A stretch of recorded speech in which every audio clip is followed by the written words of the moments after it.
Good morning, family. Happy Sabbath. I'm Dr. Giovanda Norman, and I'll be sharing a quick overview of abuse, trauma, and God. Abuse is defined by the American Psychological Association as those interactions in which one person behaves in a cruel, violent, or demeaning or invasive manner against another person or an animal.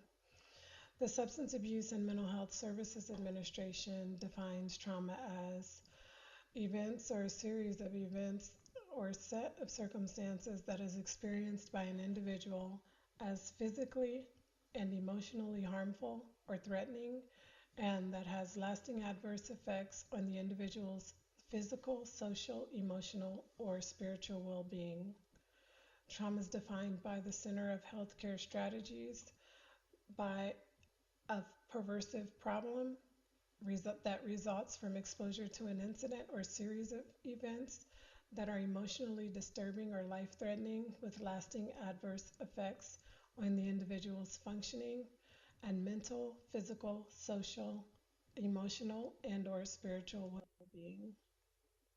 Some categories of trauma: sexual trauma, family trauma, which is trauma arising from family-related issues, refugee trauma, trauma that's from being forced displacement, traumatic grief from losing a loved one, associate, neighbor, work, or school associate, uh, terrorism and violence, trauma that's experienced during terrorist events, disasters, trauma from a natural or man-made disaster, acute trauma that results from a single distressing event, chronic trauma from repeated events or prolonged exposure to stressful or distress-causing events, complex trauma that's involved in exposure to multiple traumatic events simultaneously. Secondary trauma is when one experiences trauma indirectly from another person or from witnessing uh, an interaction where another person is feeling like their life is in danger. Intimate, intimate partner violence, trauma resulting from an abusive intimate relationship, child neglect, trauma from a lack of care and nurturing during childhood, and that looks like physical, sexual, any of these other abuse kinds. It's identified by CDC as adverse childhood experience. Emotional trauma, emotional distress, and feeling unsafe. Medical trauma is related to that trauma that's some kind of physical or medical related trauma.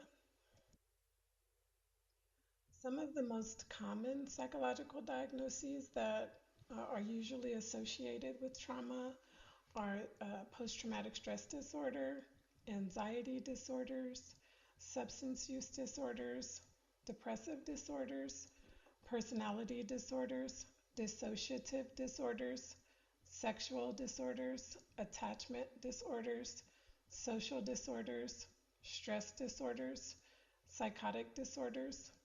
And based on what the theoretical framework is, a lot of theories are that some of these um, responses to interactions are either as a survival technique to try to um, prevent trauma in the future, or as a way to try to get that love or the experience of nurturing that was missed during those early developmental stages.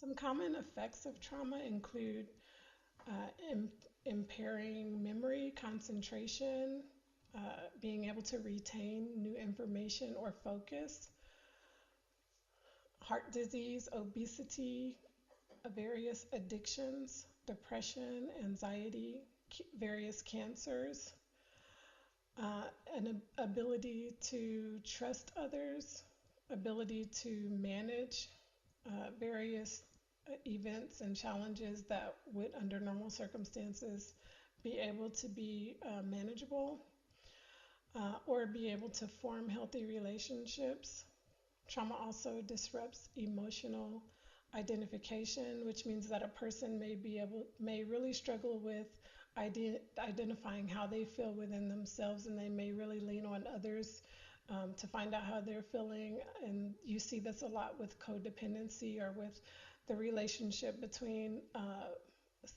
child and mother. If there's an unhealthy attachment, then the the authority figure or the parental figure will lean on a child for that, uh, in order to be able to identify how they'll feel.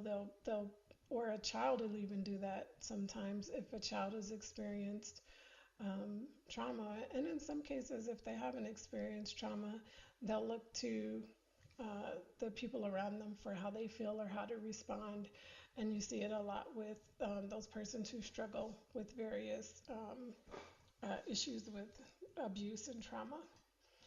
Also, struggles with self soothing, controlling emotions, having good perspective or good being able to notice a situation is unsafe, or if a person is unsafe. A lot of times you'll see um, research studies that suggest that those persons who have been or have experienced abuse or experienced a traumatic situation um, have a harder time to uh, be able to identify if something is unsafe, and then uh, there'll be a higher likelihood of them experiencing that trauma again.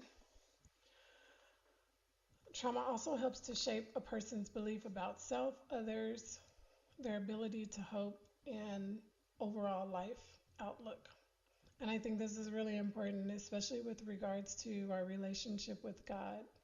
Because if a person experiences early childhood trauma and it's an authoritative figure, and we as believers consider God as an authoritative figure, those persons who did not get uh, an example, a healthy example of what that looked like, may have a harder time to be able to um, put see God as an authoritative figure, and they may be more likely to create for themselves what God looks like, or create for themselves uh, and believe that God is who they've created God to be. Some common symptoms associated with trauma: intrusive memories, startle response, depression, addiction, feeling overwhelmed, shame and poor sense of self worth, hopelessness, poor concentration, numbing, loss of interest. And a lot of times you'll see people who have uh, neurological trauma will have challenges with anger and aggression. Uh, as well, you'll probably see that across the board a lot of times with trauma. People have anger towards themselves sometimes and anger towards others. But something that you don't see a lot is people talk about how the neurological trauma or how the brain trauma can cause people to have more angry episodes because of the um, because of that trauma to the brain.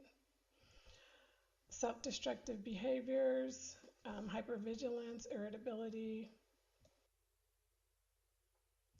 So something that we always have to ask ourselves whenever we're approaching anything is, why is it important to me? And I think that overall as a church, we don't talk about abuse and trauma enough, or how to address it, and how to even interact with those persons who are struggling with managing symptoms from having an experience of trauma from their past. So why should the church understand the impact of abuse and trauma? God's holy word says that um, We should give justice to the weak and the fatherless, maintain the right of the affliction and destitute, rescue the weak and the needy, deliver them from the hand of the wicked. We should bear one another's burdens so that we fulfill the law of Christ. And we should also look onto other people's interests, not only our own.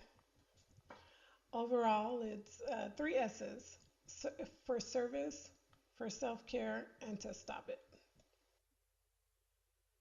Research studies suggest that persons are 4 times more likely to become alcoholic, 4 times more likely to have sexual related diseases, 4 times more likely to use drugs, 15 times more likely to struggle with wanting to be alive and act on that, 2.5 times more likely to use tobacco products, 3 times more likely to have serious drug or school or academic related issues, 3 times more likely to experience depression, and have to use antidepressants in order to manage in everyday living.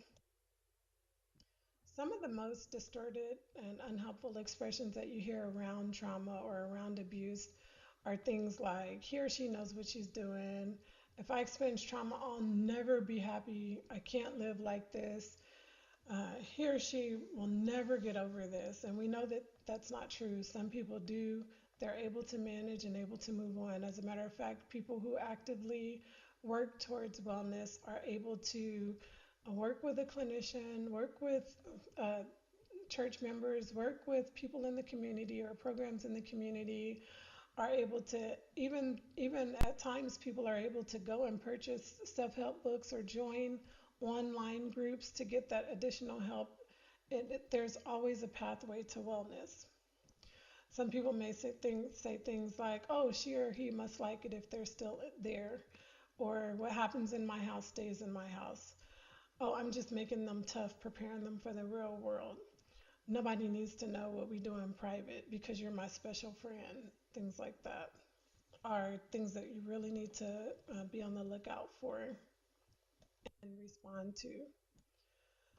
So, some of the research studies that have come out uh, about community, belief in God, and prayer say that those persons are able to manage symptoms and experiences associated with trauma in a healthier, more successful manner, able to demonstrate a higher sense of self-worth, less likely to carry out high risk self-harming behaviors, more likely to have social support, more likely to interact appropriate with others, more likely to make healthier lifestyle choices. And that's one of the most important ones, and I see that the reference is covered up here. Um, but that's important because research studies also suggest that when persons experience trauma and abuse, that um, sometimes those persons, depending on the stress and everything associated with it, could lose at least 20 years of life. So when those persons who experience it can reverse the impact of stress and related to trauma and abuse, it's always a win. So some of the things we need to do as a community are educate ourselves, seek mental health support or help to connect other people to mental health support, seek medical care when necessary because there are a lot of challenges that impact our physical health that are directly associated with traumatic with trauma or abuse. Communicate our needs, really use self-compassion toward ourselves, identify a self-care routine, and ask for help if we need to. And last but not least, here are some.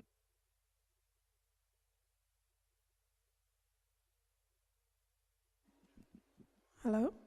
There are some supportive services, and I also wanted to offer if you or you know someone else who is struggling with being able to be connected to some kind of supportive service if they've experienced abusive trauma, to come by and just grab me, and I'm more than willing to take your information and try to help you get connected or help your friend or associate get connected with whatever supportive service is needed to help to manage the experience. Thank you so much. Have a wonderful Sabbath.